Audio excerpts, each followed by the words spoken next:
Hello friends and welcome back to my YouTube channel. उम्मीद हो कि आप सब खैरियत से होंगे। Myself doctor Ibrahim.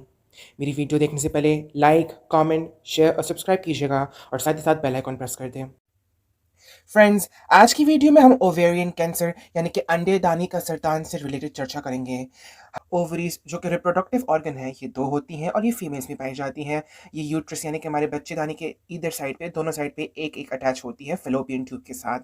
ये एक एलमंड शेप यानी कि बादाम के साइज की होती है और ये अंडा यानी कि एग्स प्रोड्यूस करती है और साथ ही साथ कुछ हार्मोन्स प्रोड्यूस करती है जैसे कि ईस्ट्रोजन और प्रोजेस्टेरॉन।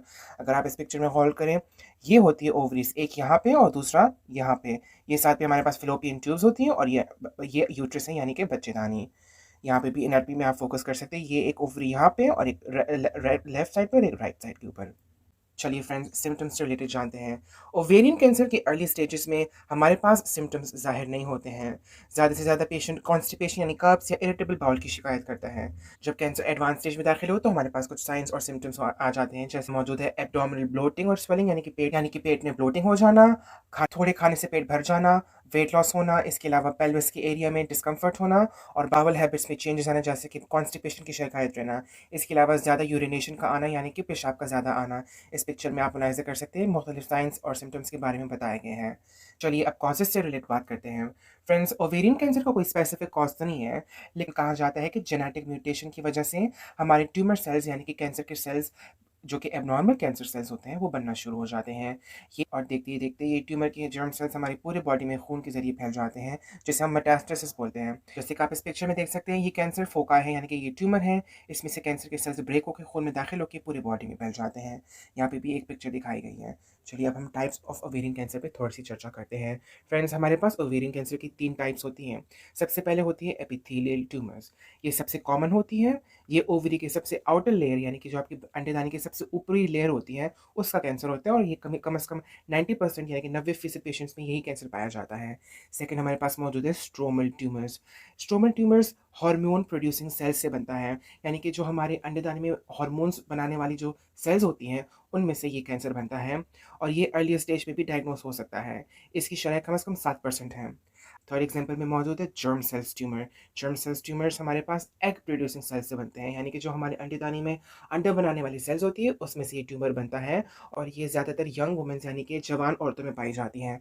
ये ओवरीज की कोई इंटरनल एनाटमी दिखाई गई है और मुख्तलिफ ओवुलेशन के मुख्तलिफ स्टेजेस दिखाई गई हैं। अब बात करते हैं रिस्क फैक्टर्स के ऊपर। सबसे पहला रिस्क फैक्टर है एज। ज़्यादातर ये कैंसर 50 से 60 साल की उम्र की औरतों में पाई जाती हैं। सेकंड रिस्क फैक्टर हमारे पास है इनहेरिटेड जीन म्यूटेशंस। फ्रेंड्स, दो जीन्स होती है जिसे हम ब्रेस्ट कैंसर जीन 1 यानी कि BRCA1 और ब्रेस्ट कैंसर जीन 2 यानी कि BRCA2 कहते हैं। ये जिन पेशेंट्स में पॉजिटिव होती है उनको ब्रेस्ट कैंसर होता है, साथ ही साथ उनमें अंडेदानी कैंसर का रिस्क भी बढ़ जाता है। जिन पेशेंट्स में ये जीन्स पॉजिटिव हो, उन पेशेंट्स को रेगुलर चेकअप्स करवाना ज़रूरी है। थर्ड रिस्क फैक्टर हमारे पास मौजूद है ईस्ट्रोजन हार्मोन रिप्लेसमेंट थेरेपी। जो औरतें ईस्ट्रोजन थेरेपी पे हों, स्पेशली वो औरतें जो कि लॉन्ग टर्म यूज़ पे हों, उनमें भी कैंसर हो सकता है। फोर्थ हमारे पास मौजूद है age when menstruation starts and ended, यानी फ्रेंड्स कहा जाता है कि वो औरतें और वो बच्चियां जो कि 12 साल या उसके आसपास की उम्र में उनको मेंसेस हुई हों, या वो औरतें जिनके 52 के प्लस की एज के आसपास मेनोपॉज हुई हों, उनमें भी ओवेरियन कैंसर होने का खतरा होता है। इसके अलावा कुछ और रिस्क फैक्टर्स हैं जिनमें मौजूद हैं नेवर बीइंग प्रेग्नेंट, यानी कि वो औरतें जो कभी हामला ना हुई हो, जिनको कभी प्रेगनेंसी ना हुई हो। इसके अलावा वो औरतें जो फर्टिलिटी ट्रीटमेंट लेती हों। इसके अलावा वो औरतें जो कि स्मोकिंग करती हों, या जो इंट्रायूटेराइन डिवाइसेस यूज़ करती हैं कॉन्ट्रासेप्शन के लिए, या वो औरतें जिनको पॉलीसिस्टिक ओवेरियन सिंड्रोम है यानी कि पीसीओएस है। अब बात करते हैं टेस्ट्स और डायग्नोसिस की। सबसे पहले तो डॉक्टर आपसे हिस्ट्री लेगा और उसके बाद आपका जनरल फिजिकल एग्जाम और गायनेकोलॉजिकल एग्जाम करेगा। इसमें डॉक्टर आपके बाहर के जेनिटल्स को एक्सपोज करेगा और उनका अच्छे से मुआयना करेगा, उनको इंस्पेक्ट करेगा। उसके बाद डॉक्टर ग्लव्स पहनेंगे और अपने 2 फिंगर्स को आपके वजाइना के अंदर इंसर्ट करके और अपना हाथ आपके एब्डोमेन यानी पेट के ऊपर रख के आपके बच्चेदानी और अंडेदानी को फील करेंगे। इसके अलावा डॉक्टर पर्ट स्पेक्युलम एग्जाम भी करते हैं, जिसे हम कस्को स्पेक्युलम कहते हैं, जो कि इस पिक्चर में आप मुलाहिजा कर सकते हैं, एक यहाँ पे और दूसरा यहाँ पे। ये डॉक्टर आपके वजाइना में इंसर्ट करते हैं और अंदर से आपके यूट्रस का अच्छे से मुआयना करते हैं। इसके अलावा डॉक्टर कुछ इमेजिंग टेस्ट करेंगे, जिसमें मौजूद है अल्ट्रासाउंड, सीटी स्कैन आपके एब्डोमेन यानी पेट और पेल्विस का।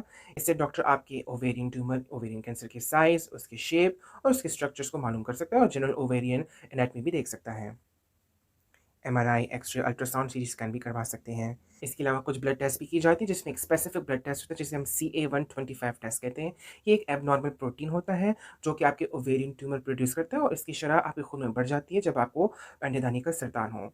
इसके अलावा सर्जरी भी होती है जिसमें डॉक्टर आपके ओवेरियन ट्यूमर्स में से कुछ सेल्स निकालते हैं, कुछ टिश्यू सैंपल इकट्ठा करके लेबोरेटरी भेजते हैं पैथोलॉजिकली ताकि डायग्नोस हो सके कि आपको कौन सा ओवेरियन कैंसर है और किस टाइप का है।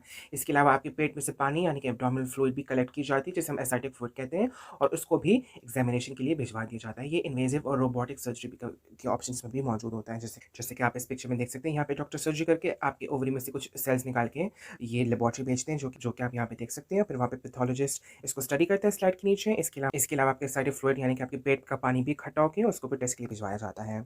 अब बात करते हैं staging of ovarian cancer. Friends, cancer की स्टेजिंग आपकी सर्जरी और टिश्यू सैंपल की रिजल्ट्स पे डिपेंड करती हैं और फिर उसी स्टेज के मुताबिक आपको ट्रीटमेंट दी जाती है और आपको आपके प्रोग्नोसिस बताया जाता है।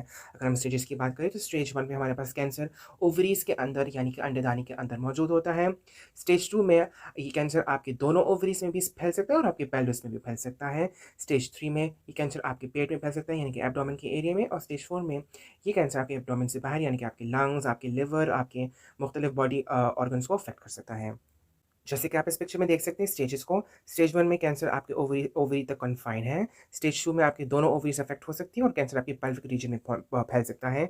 स्टेज 3 में कैंसर आपके एब्डोमेन में फैल सकता है और उसके आसपास के लिम्फ नोड्स यानी कि गुदूद को भी अफेक्ट कर सकता है और स्टेज 4 में ये कैंसर आपके एब्डोमेन से बाहर चला जाता है यानी कि आपके लिवर, आपके लंग्स वगैरह ऑर्गन्स को भी अफेक्ट कर सकता है।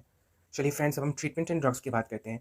ट्रीटमेंट कॉम्बिनेशन होती है सर्जरी और कीमोथेरेपी की। अगर सर्जरी की बात की जाए तो डॉक्टर इसमें आपके दोनों ओवरीज को रिमूव करता है, आपके फिलोपियन ट्यूब्स को भी काट देता है और आपके यूट्रस को भी रिमूव कर देता है और उसके साथ ही साथ जो आगे पीछे मौजूद लिम्फ नोड्स होती हैं और जो आपके फैटी एब्डोमिनल टिश्यू होते हैं जिसे हम ओमेंटम बोलते हैं, मतलब जो आपके एब्डोमिन में जो फैट की टिश्यू होती है उसको भी काट के रिमूव कर देता है।